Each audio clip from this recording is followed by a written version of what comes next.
শহর থেকে জেলা সব জায়গাতে একের পর এক শুট আউটের ঘটনা। গত দুদিন ধরে একের পর এক শুট আউটের ঘটনা সামনে এসেছে। দুটি ছবি এই মুহূর্তে আপনাদের সামনে রেখেছি। একদিকে বেলঘড়িয়া, যেখানে রথতলায় ভর দুপুরে ফিল্মি কায়দায় শুট আউটের ঘটনা, ব্যবসায়ীর গাড়ি লক্ষ্য করে এলোপাথারি গুলি চালানো হয়। সেই ঘটনার পর 19 ঘন্টা এর মধ্যেই কেটে গিয়েছে। অন্যদিকে গত শুক্রবার পার্ক স্ট্রিটে শুট আউটের ঘটনা ঘটে। সেই শুট আউট কাণ্ডে অন্যতম অভিযুক্ত সাবির সহ ইতিমধ্যেই 4 জনকে পুলিশ গ্রেফতার করেছে, কিন্তু মূল অভিযুক্ত সোনা এখনো পলাতক। এই দুটি ঘটনা সম্পর্কে আরো বিস্তারিতভাবে জানতে সরাসরি কথা বলে নেব। আমাদের সঙ্গে রয়েছে দুই প্রতিনিধি, সমীরণ পাল এবং পার্থপ্রতিম ঘোষ। আমি শুরুতেই সমীরণের কাছে যাব, তবে তার আগে একবার বেলঘড়িয়ার যে ঘটনার সিসিটিভি ফুটেজ আমাদের হাতে এসেছে আপনাদের সামনে রাখবো। বেলঘড়িয়ার যে ঘটনা ঘটেছে, একেবারে বিটি রোডের ধারে শুট আউটের ঘটনা। সিসিটিভি ফুটেজে আপনারা দেখতে পাচ্ছেন একটি কালো গাড়ি, সেই কালো গাড়িটি চিহ্নিত করা রয়েছে। এই কালো গাড়িতেই ছিলেন ব্যবসায়ী, আর সেই কালো গাড়িটিকে ফলো করছে, মার্ক করা আছে ছবিতে আপনারা দেখতে পাচ্ছেন সিসিটিভি ফুটেজে, একটি বাইকে দুজন দুষ্কৃতী।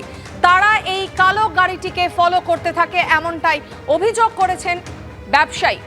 ভর দুপুরে ফিল্মি কায়দায় এই শুট আউটের ঘটনা, যেখানে ব্যবসায়ীর গাড়ি লক্ষ্য করে এলোপাথারি গুলি চালানো হয়। জনবহুল বিটি রোডের উপর গুলি বৃষ্টি করে পকার পার দুষ্কৃতীরা। দেখতে পাচ্ছেন এই সেই কালো গাড়ি যেখানে ছিলেন ব্যবসায়ী, যে গাড়িকে লক্ষ্য করে কিছুক্ষণ পরই শুট আউটের ঘটনা ঘটায় দুষ্কৃতীরা। গাড়ির একাধিক জায়গায় গুলির চিহ্ন এখনো পর্যন্ত স্পষ্ট। একটি বাইকে করে দুজন দুষ্কৃতী তারা বিটি রোডের উপর দিয়ে এই চলমান কালো গাড়িটিকে ফলো করতে থাকে। তারপর গাড়ির গতি একটু কমলেই সেই গাড়িকে লক্ষ্য করে একের পর এক গুলি চালানো হয়।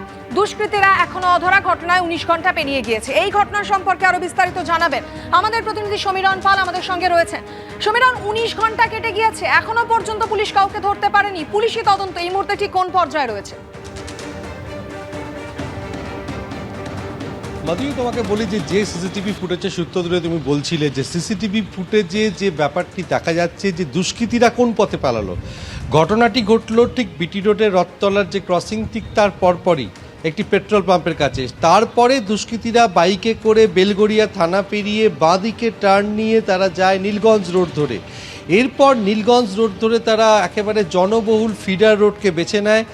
ফিডার রোড থেকে বেলঘড়িয়া ফ্লাইওভার ধরে কল্যাণী এক্সপ্রেসওয়ের দিকে গেছে, কিন্তু শেষ সিসিটিভি ফুটেজে দেখা গেছে যে তারা বেলঘড়িয়া ফ্লাইওভারে উঠছে। এরপর তারা মনে করা হচ্ছে কল্যাণী এক্সপ্রেসওয়ে দিয়ে গেছে, কেননা কল্যাণী এক্সপ্রেসওয়ে এখন রাস্তা যেহেতু সংস্কারের কাজ চলছে, বহু জায়গায় সিসিটিভি নেই। যেহেতু সিসিটিভির নজরদারি আছে, ডানলপ দিয়ে বিটি রোড ধরে গেলে দক্ষিণেশ্বরের দিকে গেলে সেই পথ দুষ্কৃতীরা যায়নি সেই পথে, এবং সেই তাহলে কি খড়দা টিটাগড়ের দিকেই আবার ফিরে গেল দুষ্কৃতীরা? সেই উত্তর জানার চেষ্টা করছে তদন্তকারীরা। গতকাল রাতভর বিভিন্ন জায়গায় সিসিটিভি ফুটেজ খতিয়ে দেখা হয়েছে, এবং ইতিমধ্যেই ব্যবসায়ী অজয় মণ্ডল টিটাগড়ের এক দুষ্কৃতী তোলাবাজের নাম করেছেন। সেই তোলাবাজের সহযোগী 3 দুষ্কৃতীকে আটক করে দফায় দফায় জিজ্ঞাসাবাদ করছে বেলঘড়িয়া থানার পুলিশ। কেননা দুষ্কৃতীরা কারা এসেছিল এবং কী কারণে হামলা চালিয়েছে সেটা এখনও পুলিশের কাছে স্পষ্ট নয়।